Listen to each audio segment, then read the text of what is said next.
Karen called police after seeing me often at the cabin, but the cops saluted me as Lieutenant General Asterisk. It was a calm summer afternoon at my lakeside cabin when I first noticed the woman pacing outside my gate, her voice sharp and urgent into her phone, her eyes darting toward me with an almost theatrical glare. She kept pointing at the cabin as though she was narrating a crime scene to an invisible audience. I had never seen her before, but I knew the type, someone about to create a problem where there was none. She was dressed like she owned the world, but her face was tight with suspicion. 10 minutes later, I heard the faint rise of sirens, and her smirk widened as if she had personally orchestrated my downfall. I sat on my porch sipping coffee, wondering what version of reality she had fed to the dispatcher. When the police cruiser rolled up, she waved dramatically and called out with triumph in her voice, "That's him. That's the trespasser." The officer stepped out slowly, scanning the property, his eyes locking on me. She rushed to speak, saying, "He's been here for days, coming and going at all hours, obviously squatting." Her confidence was almost amusing, like she truly believed she was saving the neighborhood from some menace. I didn't speak, just placed my cup down and walked toward the gate with steady, deliberate steps.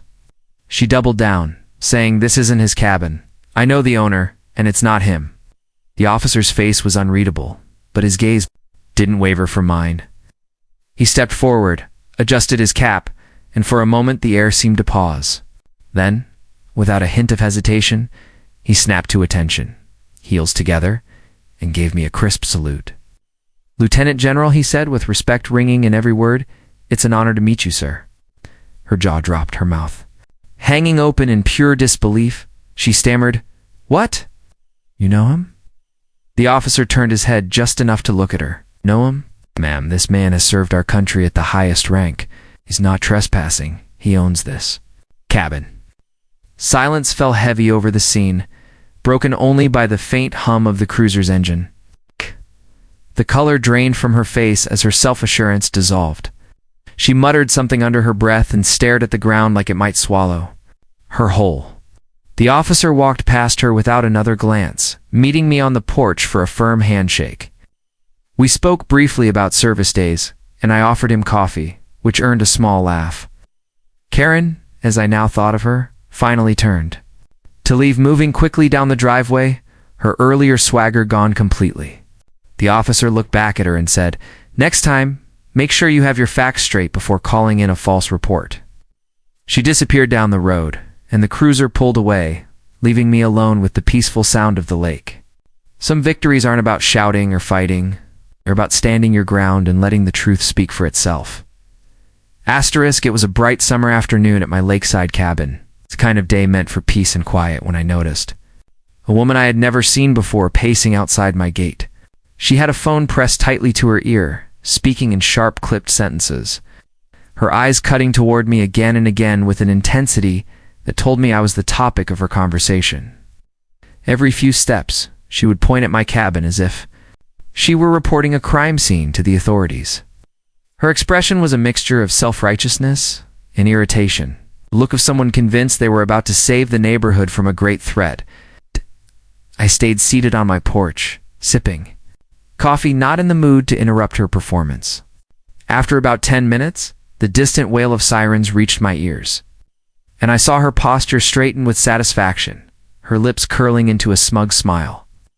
She stood near the road, waving frantically as the police cruiser approached, her voice rising in excitement, as if victory was already in her grasp. "That's him. That's the trespasser," she called out as soon as the officer's door opened. The officer stepped out slowly, scanning the property before locking eyes with me. Before I could speak, the woman rushed to fill the silence, her words spilling out like a rehearsed speech. "He's been here for days. I've seen him coming and going at all hours. He's clearly squatting." She delivered her accusations with the confidence of someone who thought they had airtight evidence. I set my coffee cup down on the porch railing and began walking toward the gate, my steps steady and unhurried. As I got closer, she doubled down, her voice growing louder, almost theatrical, as though she were performing for an invisible audience. "This isn't his cabin. I know the owner, and it's definitely not him." The officer's face remained unreadable, his gaze fixed firmly on me. He adjusted his cap, studied me for a moment longer, then took a step forward. I could see the woman's smirk widening from the corner of my eye. She was so sure the officer was about to escort me off my own property. But then the atmosphere shifted. The officer's posture straightened, his expression softened, and without hesitation he snapped to attention. Heels together, and gave me a sharp, respectful salute. "Lieutenant General," he said, with a voice filled with recognition. "And respect, it's an honor to meet you, sir." The woman's smug grin vanished instantly, replaced by a gaping expression of shock. She stuttered. "What? You know him?" The officer glanced at her briefly before returning his attention to me. "Know him? Ma'am, this man has served our country at the highest rank.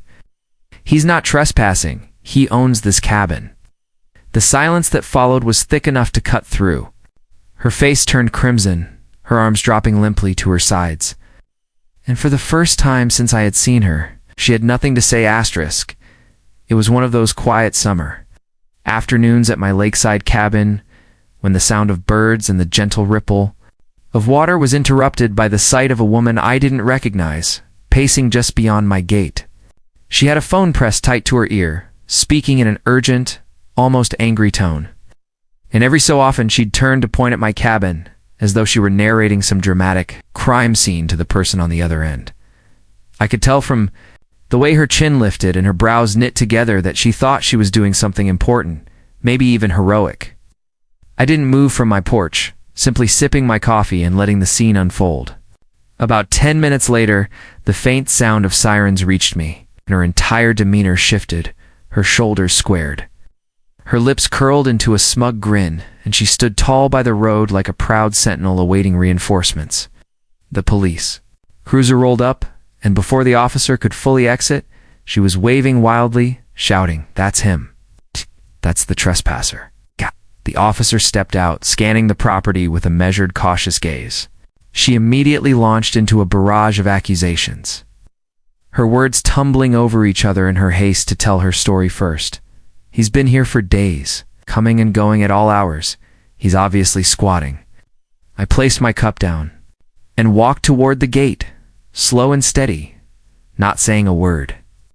She seemed emboldened by my silence, her voice rising as she declared, "This isn't his cabin. I know the owner, and it's not him." The officer's face betrayed nothing's just.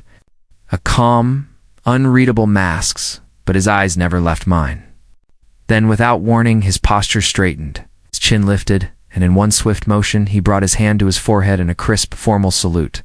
"Lieutenant General," he said firmly, his tone laced with recognition and respect. "It's an honor to meet you, sir."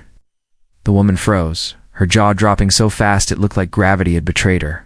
"What? You know him?" she stammered. The officer turned his head slightly toward her, his voice calm but decisive. "Know him? Ma'am, this man served our country at the highest rank. He's not trespassing. He owns this cabin." The silence that followed was heavy, and the smug certainty that had been painted across her face drained away, placed with embarrassment and flushed cheeks. She lowered her arms slowly, unable to meet my eyes, mumbling something under her breath.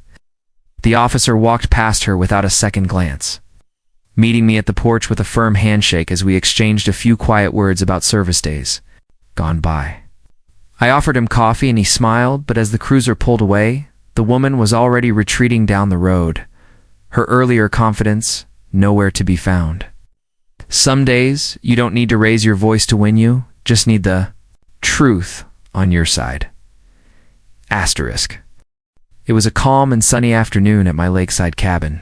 It's a kind of day where the air felt still, and the only sounds were the rustle of leaves and the gentle lap of water against the shore.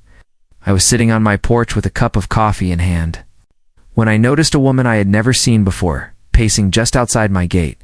She had her phone pressed to her ear, speaking in a clipped and urgent tone, her eyes darting toward me repeatedly. Every few steps she would raise her hand and point toward the cabin as if she were giving a crime scene report. Her expression was a mix of suspicion and self-importance, the kind that told me she had already decided I didn't belong here.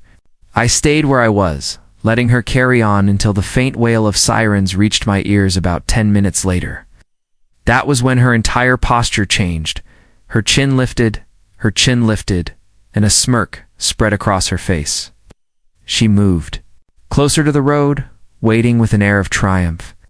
When the police cruiser pulled up, she waved enthusiastically and shouted, "That's him! That's the trespasser!" The officer stepped out, his eyes scanning the property before settling on me. Before he could even speak, she launched into a barrage of accusations. "He's been here for days, coming and going at all hours. He's obviously squatting," she said, her voice rising with each word. I placed my coffee cup down and walked toward the gate, calm and steady, without rushing. She seemed to take my silence as proof of guilt and pushed even harder, claiming, "This isn't his cabin. I know the owner, and it's definitely not him." The officer didn't answer her right away. Instead, he kept his eyes locked on me, his expression unreadable. Then, in an instant, his posture shifted. He straightened his back, lifted his chin, and brought his hand up in a crisp, precise salute. "Lieutenant General," he said with clear respect in his voice, "it's an honor to meet you, sir." The woman froze in place, her mouth falling open in shock. "What? You know him?" she stammered. The officer turned toward her and replied evenly, "Know him? Ma'am, this man served our country at the highest rank. He's not trespassing, he owns this cabin." The color drained from her face as the weight of her mistake sank in. Arms dropped to her sides, and she muttered something under her breath, avoiding my eyes. The officer walked right past her without another glance and came up to my porch, where we shook hands firmly and exchanged a few quiet words about old service. Days. I offered him coffee, which made him chuckle. And as he returned to his cruiser, the woman was already retreating quickly down the road. Her earlier swagger completely gone. Sat back down, picked up my coffee, and looked out at the glistening lake, reminded that sometimes you don't need to fight to win. The truth speaks for itself.